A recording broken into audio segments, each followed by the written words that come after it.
서울의 밤은 언제나 밝다. 수많은 불빛이 꺼지지 않고 깜빡인다. 그 속에서 이민우 박사는 병원 12층 창가에 앉아 도시를 바라본다. 그리고 조용히 중얼거린다. 겉보기에는 멀쩡해 보여도 안에서는 무너지고 있는 사람들이 있습니다. 그것은 대부분 잠을 잃은 사람들입니다.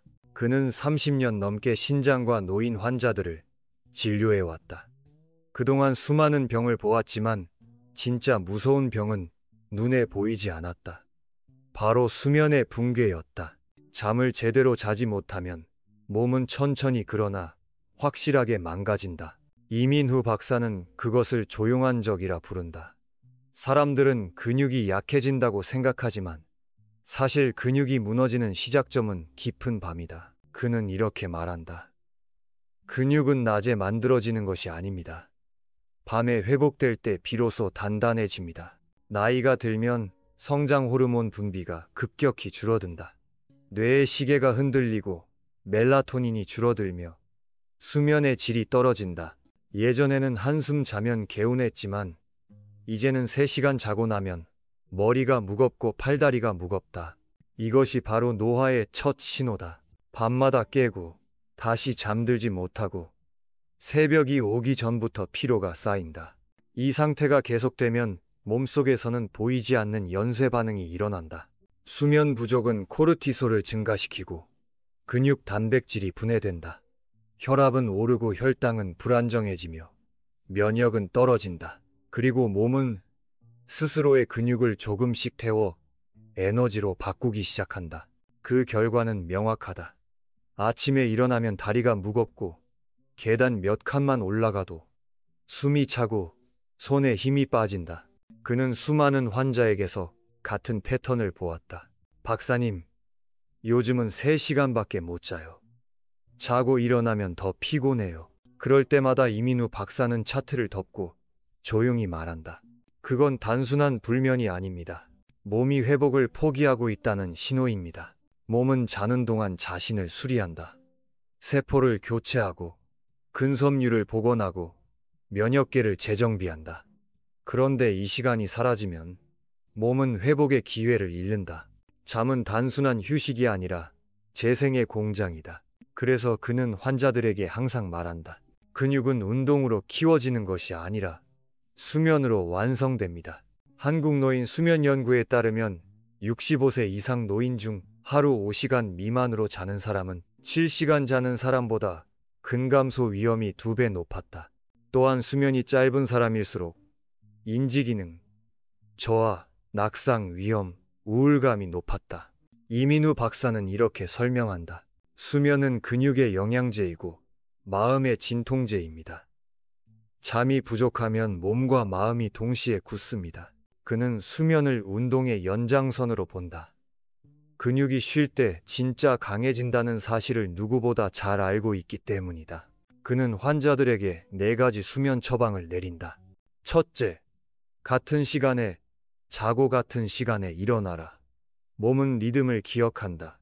둘째, 잠자기 1시간 전에는 휴대폰을 끄고 조명을 낮추라. 빛은 뇌를 각성시키는 강력한 자극이다. 셋째, 잠자기 전 발을 따뜻하게 해라. 혈관이 열리면 몸이 이완된다. 넷째, 하루를 감사로 마무리하라. 감사는 심박수를 낮추고 마음을 안정시킨다. 그는 웃으며 말한다. 잠은 기술입니다. 배워야 합니다. 이민우 박사는 몸을 바이올린에 비유한다. 바이올린은 연주만 하면 줄이 끊어집니다. 하지만 쉬어야 음이 살아납니다. 몸도 같습니다. 쉬지 않으면 스스로를 해칩니다. 밤이 되면 신장은 여전히 피를 걸러야 하고 간은 해독을 멈추지 못한다. 수면이 짧으면 그 장기들이 과로하게 된다. 결국 다음날 아침 사람들은 이렇게 느낀다. 머리가 무겁다. 손이 떨린다. 다리에 힘이 없다. 그것은 단순한 피로가 아니다. 몸이 절규하고 있는 것이다. 그는 한 환자를 떠올린다. 68세 남성. 심박 불안으로 응급실에 왔다. 심장에는 아무 문제도 없었다. 하지만 10년 동안 만성 불면이었다. 그에게 수면 회복 프로그램을 권했다. 단 2주 만에 혈압이 내려가고 근력이 돌아왔다. 그 환자는 웃으며 말했다. 약보다 잠이 더 약이었네요. 이민우 박사는 조용히 미소 지었다. 맞습니다. 때로는 가장 좋은 약은 깊은 잠입니다. 그는 덧붙였다. 잠은 몸이 자신을 용서하는 시간입니다. 그 말을 남기고 그는 창가에 놓인 시계를 바라보았다. 새벽 2시. 서울의 불빛은 여전히 꺼지지 않았다. 그는 조용히 말했다. 이 도시에는 깨어있는 사람이 너무 많습니다. 하지만 깨어있는 몸은 이미 지쳐 있습니다. 그날 밤 그는 병동을 돌며 잠든 노인, 환자들의 얼굴을 하나씩 살폈다. 그들의 호흡이 고르고 얼굴이 편안했다. 그는 속으로 기도했다. 오늘은 이분들의 몸이 스스로를 회복할 수 있기를. 그리고 중얼거렸다. 근육은 밤에 만들어진다. 그 밤을 지키는 것이 의사의 일이다. 아침에 서울은 여전히 분주하다. 병원의 창문 사이로 들어오는 햇살은 부드럽지만 복도는 이미 바쁘게 움직이고 있다. 이민우 박사는 회진을 돌며 한 가지를 자주 느낀다. 밤새 누워 있었는데도 왜 이렇게 피곤하십니까? 그 질문에 대부분의 환자들은 같은 대답을 한다. 박사님, 잠은 잤어요. 그런데 잔 것 같지 않아요. 그때마다 그는 조용히 고개를 끄덕인다. 그건 쉬신 게 아닙니다. 단지 몸이 버틴 겁니다. 휴식과 회복은 다르다. 단순히 눕는 것은 몸을 쉬게 하지만 회복은 오직 깊은 수면 속에서만 일어난다. 몸이 완전히 이완되어야 뇌가 알파파에서 델타파로 내려가고 그때 성장 호르몬이 분비된다. 이 호르몬은 근육을 복구하고 세포를 재생시키며 면역계를 강화한다. 하지만 불면이 계속되면 뇌는 깊은 잠으로 들어가지 못한다. 눈은 감았지만 몸은 여전히 깨어 있고 근육은 이완되지 않는다. 그렇게 며칠, 몇 주, 몇 달이 지나면 몸은 점점 회복의 기억을 잃는다. 그는 이것을 깨어있는 피로라 부른다. 사람들은 잠을 잔다고 생각하지만 실제로는 몸이 깨어있는 상태에서 피로를 쌓고 있습니다. 그는 오래전 기억을 꺼낸다. 70살의 여성 환자였다. 남편을 잃은 뒤 혼자 살며 밤마다 2~3번씩 깨고 새벽에는 눈을 감아도 마음이 깨어 있었다. 검사 결과는 정상이었다. 그러나 그녀는 늘 피곤했고 팔다리에 힘이 없었다. 이민우 박사는 약 대신 호흡 명상을 처방했다. 잠자기 전에 3번만 깊게 숨을 쉬세요. 그리고 마지막 숨을 내쉴 때 괜찮다라고 마음속으로 말하세요. 처음에는 별 효과가 없었다. 하지만 3주 후 그녀는 말했다. 박사님, 요즘은 새벽까지 한 번도 안 깨요. 아침에 일어나면 손발이 따뜻해요. 그녀의 혈압은 안정되고 혈당도 떨어졌다. 무엇보다 얼굴빛이 달라졌다.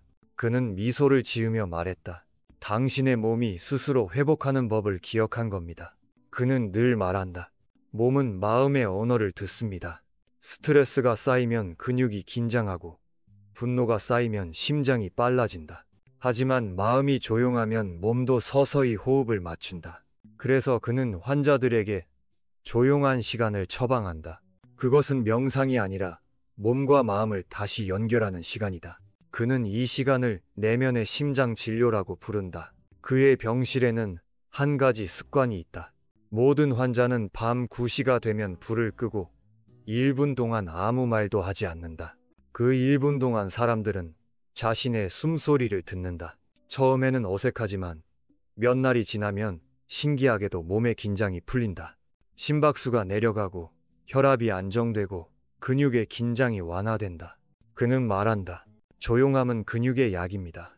그는 수면을 보이지 않는 치료실이라 부른다. 의사는 약을 줄 수 있지만 잠의 질은 스스로 만들어야 한다. 그는 환자들에게 이렇게 조언한다. 첫째, 늦은 밤 뉴스와 스마트폰을 멀리하라. 정보는 뇌를 흥분시킨다. 둘째, 침대는 오직 수면을 위해서만 사용하라. 누워서 생각하지 마라. 셋째, 하루의 마지막에는 감사로 마무리하라. 마음이 편해야 근육이 풀린다. 넷째, 숨을 천천히 들이쉬고 내쉴 때는 괜찮아라고 속삭여라. 그는 말한다. 몸은 그 말을 기억합니다. 이민우 박사는 의학과 철학이 다르지 않다고 믿는다. 몸을 다스리는 일은 곧 마음을 돌보는 일이다. 그는 이렇게 말한다. 몸이 아프다고 말할 때 마음은 이미 오래전부터 신호를 보냈습니다. 우리는 그 신호를 듣지 못했을 뿐입니다. 그의 병실 한쪽에는 이런 문구가 걸려 있다. 조용함은 비움이 아니라 회복이다. 그 문장을 보고 어떤 환자는 눈물을 흘린다. 누군가는 그 말이 위로가 되었고, 누군가는 그 말이 다시 살아갈 힘이 되었다. 그는 설명한다. 이 문장은 제 삶의 요약입니다. 젊었을 땐 열심히 움직이는 게 중요했지만, 지금은 멈추는 법이 더 중요합니다. 이민우 박사 자신도 50대 초반에 한때 심한 불면증을 겪었다. 하루에 3시간밖에 못 자고 다음 날 환자를 진료하면서도 머리가 멍했다. 그는 약을 먹지 않았다. 대신 자신에게 실험했다. 하루 30분씩 걸으며 밤에는 호흡 명상과 감사일기를 썼다. 3개월 후 그는 완전히 회복되었다. 그는 그 경험을 이렇게 정리했다. 잠은 몸의 재활이고 조용함은 마음의 재활입니다. 원희안. 그는 병원 벤치에 앉아 노트에 글을 쓴다. 조용한 사람은 강하다. 왜냐하면 그들은 자신을 들을 줄 알기 때문이다. 그는 환자들에게도 그 말을 자주 전한다. 당신의 근육은 조용한 밤에 만들어집니다. 그리고 그 조용함은 마음에서 시작됩니다.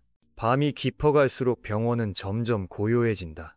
복도의 불빛이 줄어들고 심장 모니터의 초록 불빛만이 작게 깜빡인다. 그는 그 불빛을 보며 중얼거린다. 이 빛이 꺼지지 않는 한 몸은 여전히 싸우고 있습니다. 그는 그 말을 스스로에게도 들려준다. 나 역시 회복의 과정에 있다. 그날 새벽 서울의 하늘이 밝아올 때 그는 피곤한 눈으로 커피를 한 모금 마시며 조용히 웃었다. 오늘도 누군가의 몸이 회복될 것입니다. 조용함 속에서 스스로의 힘으로 그는 고개를 들어 아침 햇살을 바라보았다. 그리고 조용히 말했다. 조용함은 약보다 강하다. 몸은 마음이 평온할 때 비로소 자신을 고친다. 제3부 7일의 회복법. 밤은 모든 치유의 시작이다. 그러나 사람들은 그것을 잊는다. 이민우 박사는 병원의 복도를 걸으며 속으로 말한다. 사람들이 낮 동안의 피로를 안고 잠자리에 들지만 진짜 회복은 마음의 불을 끌 때부터 시작된다. 그는 환자들에게 7일간의 회복 실험을 제안한다. 이름하여 7일의 수면 회복법. 그것은 약이 아닌 습관이고 운동이 아닌 마음의 훈련이다. 첫째 날, 빛을 끄는 용기. 그는 첫날의 과제를 이렇게 말한다. 잠자기 1시간 전 모든 불빛을 끄세요. 휴대폰, TV 그리고 걱정까지. 빛은 눈을 자극하고 뇌를 깨운다. 사람의 몸은 어둠 속에서만 멜라토닌을 분비한다. 이 호르몬이 근육의 회복을 돕고 세포의 수리를 시작하게 한다. 그는 환자들에게 조용히 말한다. 조명을 끄는 건 세상과의 연결을 끊는 것이 아니라 자신과의 연결을 다시 여는 일입니다. 둘째 날, 호흡의 리듬을 기억하라. 두 번째 날의 처방은 호흡이다. 숨을 들이쉴 때 네 박자, 내쉴 때 네 박자.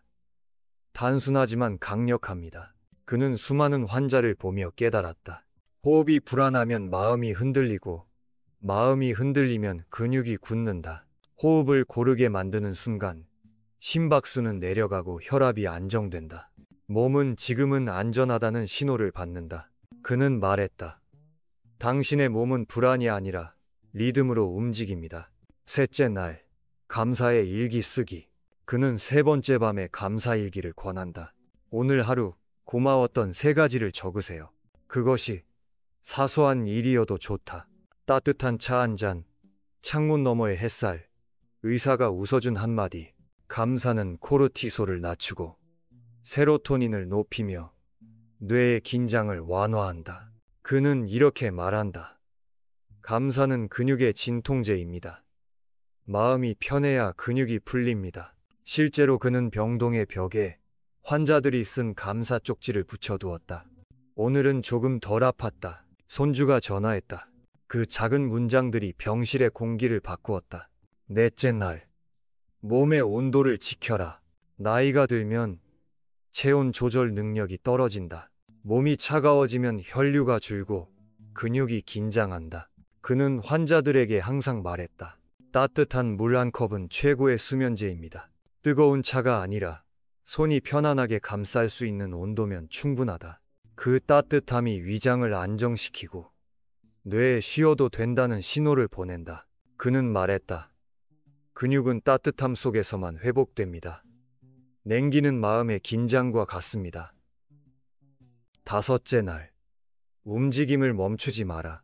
그는 다섯째 날 환자들에게 말했다. 휴식은 정지와 다릅니다. 몸을 완전히 멈추면 오히려 더 경직됩니다. 그는 하루 15분의 걷기를 권한다. 속도보다 중요한 것은 리듬이다. 발을 내딛고 숨을 들이쉬고 내쉴 때 마음속으로 이렇게 말한다. 나는 회복 중이다. 이 단순한 문장이 몸의 생리적 반응을 바꾼다. 걷는 동안 근육은 혈류를 늘리고 뇌는 안정감을 느낀다. 그는 말한다. 움직이는 것은 근육의 언어이고 그 언어는 뇌를 안심시킵니다. 여섯째 날, 마음을 청소하라. 그는 환자들에게 종이를 한 장 건넨다. 오늘 하루의 걱정을 적으세요. 그리고 잠들기 전에 찢어버리세요. 이 단순한 행위는 뇌의 피지를 진정시키고 스트레스 호르몬을 낮춘다. 그는 설명한다. 마음의 쓰레기를 버려야 몸이 숨을 쉽니다. 실제로 이 습관을 따른 환자들은 불면이 현저히 줄었다. 그는 밤마다 자신도 같은 일을 한다. 오늘은 조금 부족했지만 괜찮다. 그 말 한마디로 마음이 가벼워진다. 그는 웃으며 말한다. 몸의 회복은 마음의 용서에서 시작됩니다. 일곱째 날, 조용한 기도의 밤. 마지막 날, 그는 환자들에게 이렇게 말한다. 이제 아무것도 하지 마세요. 단지 조용히 앉아 숨을 들이쉬고 내쉬세요. 그는 그것을 기도라고 부르지만 종교적 의미는 아니다.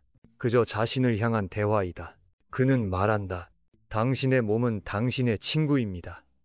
오늘 하루 수고했다고 말해주세요. 그는 실제로 밤마다 가슴에 손을 얹고 이렇게 속삭인다. 고맙다. 아직도 내 안에서 일해주는 모든 세포들에게. 그의 눈가에는 잔잔한 미소가 번진다. 그 7일의 시간이 지나면 몸은 변하기 시작한다. 수면의 질이 좋아지고 새벽에 피로가 줄어든다. 하루를 버티던 몸이 이제는 하루를 살아낸다. 그는 말한다. 이것이 바로 회복의 시작입니다. 다이고, 니당지. 그는 그 프로그램을 단지 의학이 아닌 삶의 철학으로 여긴다. 의사는 몸을 고치지만 삶은 스스로 고쳐야 합니다. 이민우 박사는 자신이 돌본 수많은 노인 환자들을 떠올린다. 어떤 이는 병으로, 어떤 이는 외로움으로 지쳐 있었다. 하지만 공통점이 하나 있었다. 그들은 모두 다시 회복할 수 있었다. 몸이 잠을 기억하고 마음이 평온을 되찾을 때 생명은 다시 꽃핀다. 그는 병원의 옥상 정원에서 조용히 하늘을 올려다본다. 바람이 잎을 흔들고 햇살이 유리창에 부서진다. 그는 속으로 중얼거린다. 이 고요함이 바로 회복이다. 그날 오후 한 노인이 병실 문을 두드렸다. 박사님, 요즘은 밤이 두렵지 않아요. 오히려 기다려집니다. 그는 웃으며 말했다. 그게 회복의 신호입니다. 몸이 다시 자신을 믿기 시작한 거예요. 그 노인은 고개를 숙이고 말했다. 덕분에 다시 꿈을 꿉니다. 그 순간 이민우 박사는 잠시 말을 잃었다. 그는 마음속으로 생각했다. 의사가 되는 이유는 바로 이런 순간이다. 밤이 다시 찾아왔다. 서울의 불빛은 여전히 번쩍이지만 병원의 창가엔 조용한 평화가 감돈다. 그는 스스로의 하루를 정리하며 노트에 이렇게 썼다. 근육은 밤에 만들어지고 마음은 고요 속에서 자란다. 그는 펜을 내려놓고 창밖을 바라보았다. 그리고 아주 천천히 마지막 숨을 내쉬며 속삭였다. 오늘 하루도 수고했다, 내 몸아. 그는 알고 있었다. 삶이란 결국 반복되는 피로와 회복의 여정이라는 것을. 중요한 것은 다시 일어나는 힘. 그리고 그 힘은 잠에서 깨어나는 순간 시작된다는 것을. 그는 의사로서 또 한 사람의 인간으로서 이렇게 말한다. 누군가의 근육을 살린다는 것은 그 사람의 삶을 다시 세우는 일입니다. 그는 마지막으로 환자들에게 남긴다. 오늘 밤 불을 끄고 눈을 감고 자신에게 말하세요. 괜찮다. 잘하고 있다.